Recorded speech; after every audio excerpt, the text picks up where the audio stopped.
Okay. Hello and welcome to NDTV YouTube Live. I'm Sam Daniel from Chennai. We're going to talk about the hurling of a petrol bomb outside the Raj Bhavan in Chennai yesterday. One person has been arrested who the police and the government suspects could be facing mental health issues. In fact, he was also arrested last year after he hurled petrol bombs outside the BJP's office in Chennai. He was in prison for 8 months, released only a few days ago, and now he has indulged in this particular hurling of petrol bomb outside the Raj Bhavan. The police are investigating. He is now behind bars, and the ruling DMK in Tamil Nadu now suspects that this could be a conspiracy, a well orchestrated conspiracy, as they call it, to tarnish the image of their government. While the Raj Bhavan alleges that this was, in a sense, provoked by DMK leaders through their abusive speeches, as their statement calls it. And the governor, in a statement, the Raj Bhavan in a statement has called this as an attack on Raj Bhavan. It claims the entrance of the Raj Bhavan suffered severe damage, and they blame it on what they call vicious attacks and filthy abuses by the DMK allies. In fact, it was the police's intervention that they say they averted a major incident, and the Tamil Nadu's law minister, Mr. Raghupati, in an interaction with reporters in Pudukkottai, has denied that there was any kind of lapse in security. He says the Raj Bhavan is well protected, and he calls this as a stray incident by someone who could be possibly mentally disturbed or facing mental health issues, and that this cannot be seen as an indication of any deterioration in law and order in Tamil Nadu.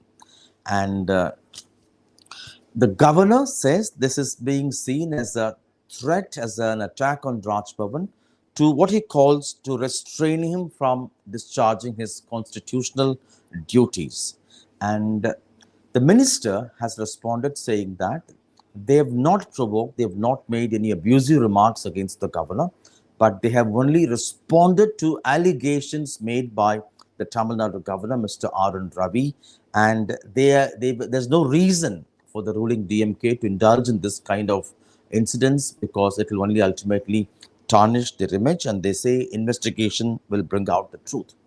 But we need to bring out the context in which this particular incident has happened. In fact, over the last couple of years, Governor Ravi has had a series of tussles with the ruling DMK in Tamil Nadu. And over the last 1 week, two particular incidents or two particular developments become important to understand the context in which this has taken place. One, Governor Ravi has returned the files of the Tamil Nadu government for the second time, particularly the files that recommend appointment of the former DGP, Mr. Dr. Sailendra Babu, to be appointed as the chairperson of the Tamil Nadu Public Service Commission. The governor, for the second time, has returned the file, saying that the process of this particular appointment or recommendation to appoint him lacks transparency. He says the norms have not been followed, and he also cites the Supreme Court order or direction in this regard, and he wants the government to come back following these norms. But the government denies these allegations, saying that, number one, the governor does not have a prerogative in issues like this. He has to purely accept and go by the recommendation or the advice of the Council of Ministers. Number two, they also claim that there's no violation, there's no lack of transparency, and they have really complied with all the norms given by the Supreme Court. Secondly, while participating in a program to commemorate the memory of a freedom fighter, the governor a few days ago had also tacitly attacked the ruling DMK, saying that the government has reduced the stature of several freedom fighters to the level of caste leaders. He has not named the government, but the message is to the government. And it's in this context this particular incident has happened. And some sources in the police say this particular man, identified as Vinod, has told them two reasons. One, the governor's stand or delay in forwarding the bill passed by the Tamil Nadu Assembly to get an exemption from NEET for the state, the mandatory entrance test for admission to medical colleges. Secondly, he was also upset over the governor's refusal to sign recommendation by the Tamil Nadu government to release several prisoners or convicts who have spent more than 20 years in jail, including many Islamic convicts who have been convicted in the Coimbatore serial bomb blast case.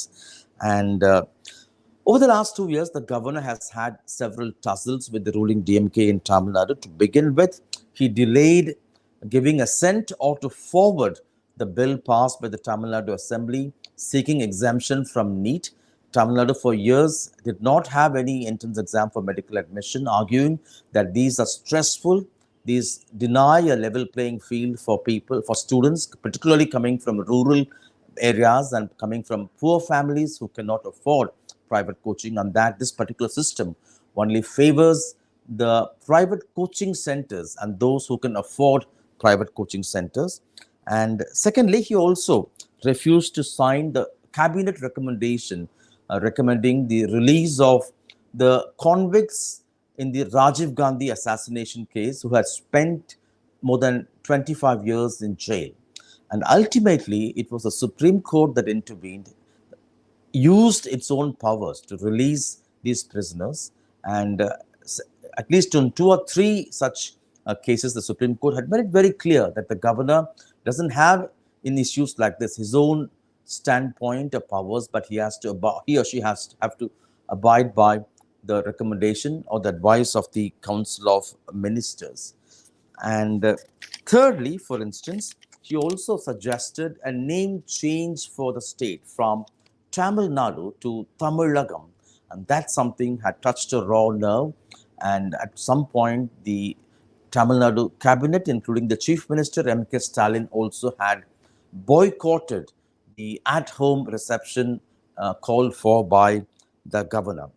And the governor has also delayed giving assent to several bills passed by the Tamil Nadu Assembly, particularly certain bills that aim to clip the powers of the governor in his capacity as chancellor to appoint vice chancellors to state universities.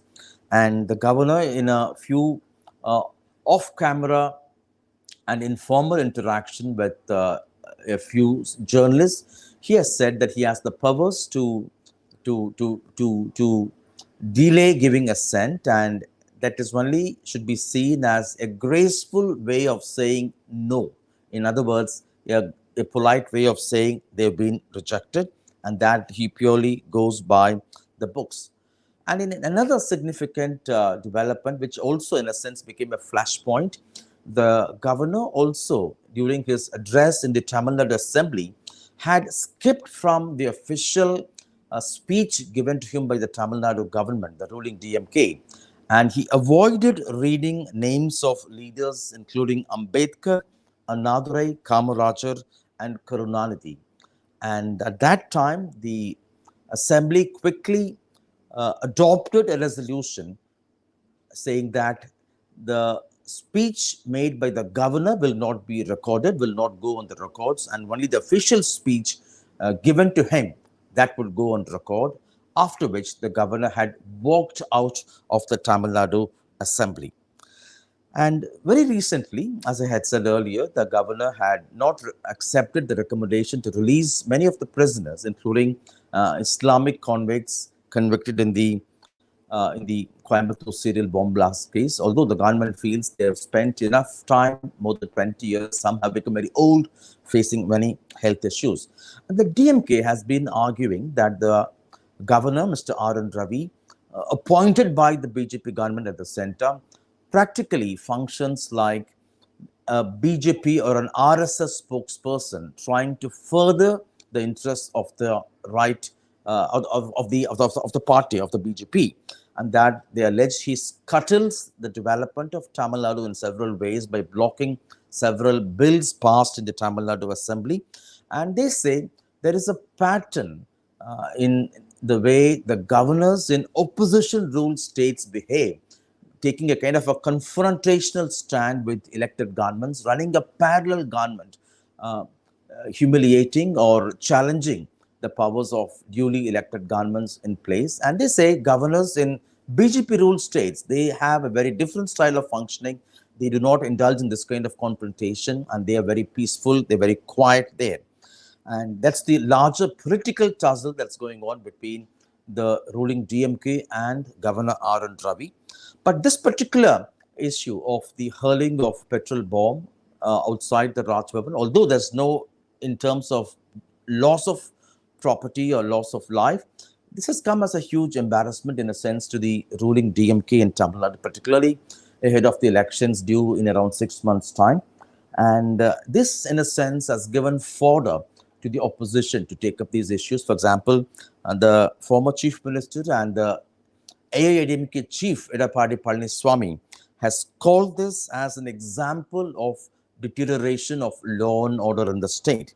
And BJP chief, state chief Annamalai, a former IPS officer himself, has called this to be, has said that criminals are on the streets in Tamil Nadu, particularly when there's an incident like this outside the Raj Bhavan. But the ruling DMK has denied this morning.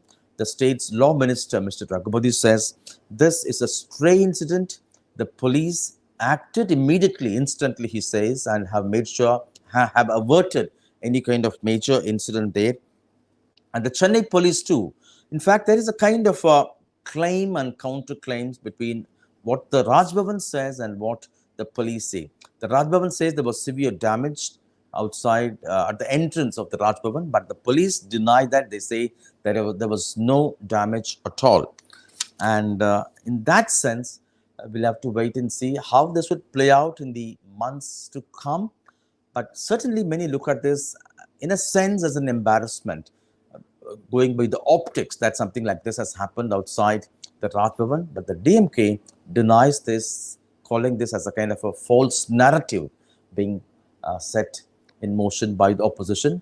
Also, they blame it on the Raj Bhavan, and they want the governor to behave like a governor as a constitutional head and not like a politician.